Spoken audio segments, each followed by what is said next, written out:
आजकाल आहे ना आपल्याला सगळं काही इन्स्टंट हवं आहे. 2 मिनिटात मॅगी, 10 मिनिटात जेवण, 1 दिवसात वस्तू घरपोच आणि एका रीलमध्ये प्रसिद्धी.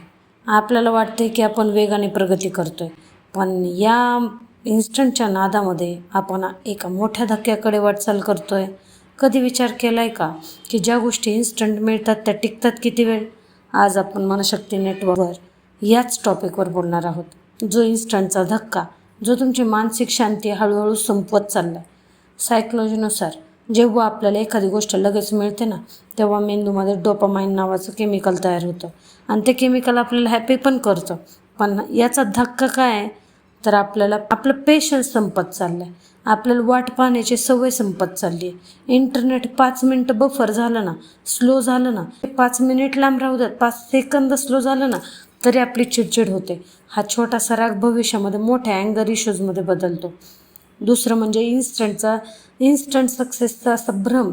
रातोरात कोणाचं तर रील व्हायरल होतं आणि आपल्याला वाटतं सक्सेस एवढंच आहे, हे सोपं आहे. आपल्याला मिळत नाही त्यावेळेस मग तो डिप्रेशन नावाचा आजार होतो.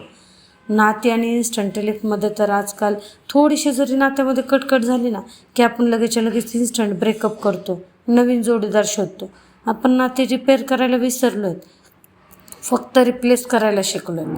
आणि लक्षात ठेवा, निसर्गातली कोणतीही मौल्यवान गोष्ट इन्स्टंट तयार होत नाही. 9 महिने लागतात एका बाळाला जन्म घ्यायला.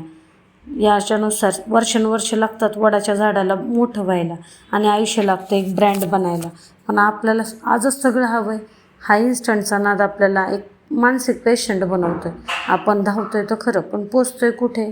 ज्या गोष्टी सहजासहजी मिळतात त्याची आपल्याला किंमत नसते आणि ज्या गोष्टी टिकवायच्या असतात त्याच्यासाठी संयम लागतो, जो आपल्याकडे उरलेला नाही.